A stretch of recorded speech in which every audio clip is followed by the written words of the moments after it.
There's a new push tonight to help relocate a family who lives across the street from what was once a munitions dump. And now D.C. Delegate Eleanor Holmes Norton is joining the fight. This centers around the Northwest home that's being demolished after munitions dating back to World War I were discovered. Richard Reeve joins us now with the story. Rich? Allison, Glenbrook Road is one of the city's nicer upscale neighborhoods, but take a look at what's right across the street. This is just a small part of that large Spring Valley cleanup. It's where the Army Corps of Engineers is digging for military munitions and chemicals. And one family wants the EPA to help them move out, at least temporarily.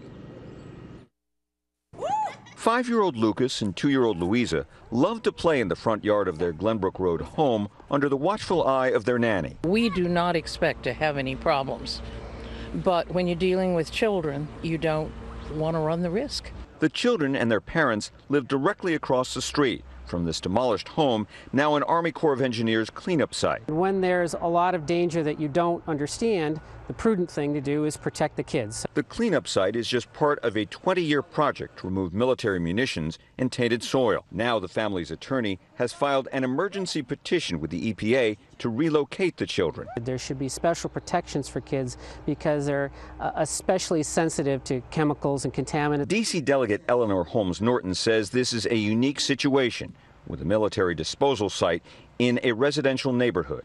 The evidence is irrefutable. You do not expose very young children to toxins and certainly not to munitions. The Corps says it will have 3 chemical agent filtration systems in place. If the air outside the tented digging areas will be cleaner than inside.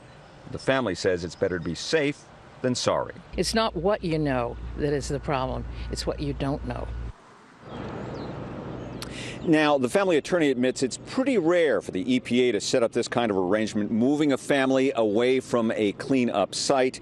Probably the process would take about a year. We have not heard back from the EPA whether they plan to do this or not. Live in Northwest Washington, Richard Reeve, ABC 7 News.